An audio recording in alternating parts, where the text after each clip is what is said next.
अटारी अंधेरी और धूल से भरी थी, भूली बिसरी चीजों से भरी हुई। छोटी खिड़की पर लगे मैल में से सूरज की किरणें मुश्किल से आर पार हो रही थीं। जॉन अपने दिवंगत दादाजी के घर को खंगाल रहा था, तभी उसकी नजर एक अंधेरे कोने में रखे भारी लकड़ी के बक्से पर पड़ी। बक्सा चरमराते हुए खुला, जिसमें काले चमड़े से बंधी एक किताब रखी हुई थी। जॉन ने किताब की तरफ हाथ बढ़ाया। उसकी उंगलियां कवर पर बने एक अजीब से निशान पर फिर गईं। जैसे ही उसने किताब को बाहर निकाला, एक सड़ी हुई गंध हवा में फैल गई। चमड़ा मनहूस ढंग से चरमराया।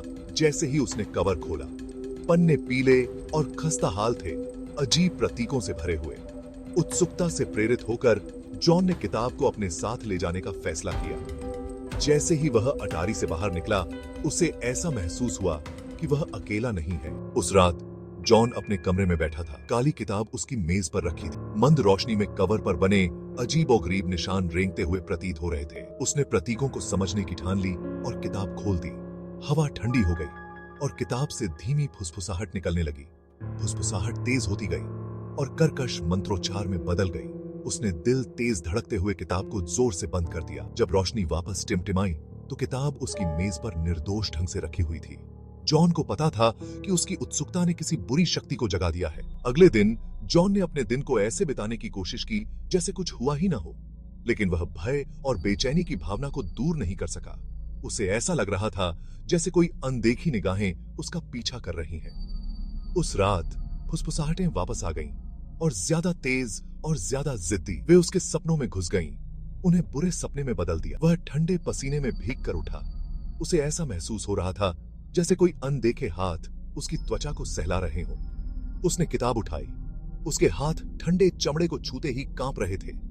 वह जानता था कि उसे इससे मुक्त होने का रास्ता खोजना होगा। उसके सामने प्रतीक हिलते और बदलते हुए प्रतीत हो रहे थे, जैसे उसकी समझने की कोशिशों का मजाक उड़ा रहे हों। दिन डर और पैरानोया के धुंध में बदलते गए। फुसफुसाहटें उसके स्थायी साथी बन गई थीं, परछाइयां उसके एकमात्र राजदार। उसने पुस्तकालयों और ऑनलाइन में उत्तर खोजे, लेकिन उसे केवल निराशा ही हाथ लगी। एक रात जॉन अपने कमरे में एक ठंडी उपस्थिति को महसूस करते हुए उठा। हवा में एक अनदेखी ऊर्जा कड़क रही थी। परछाइयां एक शातिर आनंद के साथ नाच रही थीं। किताब उसकी मेज पर खुली पड़ी थी, एक अलौकिक रोशनी में नहाई हुई। परछाइयों से एक आकृति निकली। उसकी आंखें सदियों पुरानी भूख से जल रही थी। जॉन ने अपनी आंखें बंद कर लीं, अपने भाग्य को स्वीकार कर लिया। फुसफुसाहटें अपने चरम पर पहुंच गईं। अगले दिन जॉन का शरीर मिला। डर से उसका शरीर अकड़ा हुआ। किताब गायब थी, बिना किसी निशान के गायब।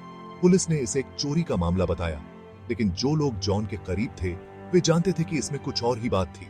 उन्होंने उसकी आंखों में डर देखा था, जिस तरह उसकी आत्मा टूट गई थी। पुराना घर खामोश खड़ा था। उसकी दीवारों के भीतर उसके सारे रहस्य सुरक्षित थे। हालांकि गायब नहीं हुई थी, बल्कि वह अपने अगले शिकार की प्रतीक्षा कर रही थी। उसकी बुराई तब तक निष्क्रिय पड़ी रहती जब तक कि जिज्ञासा एक बार फिर उसके पन्नों के भीतर के अंधेरे को नहीं जगा देती। यह सिलसिला चलता रहेगा। फुसफुसाहटें शक्ति और ज्ञान का वादा करती रहेंगी। कीमत हमेशा इनाम से कहीं ज्यादा होगी।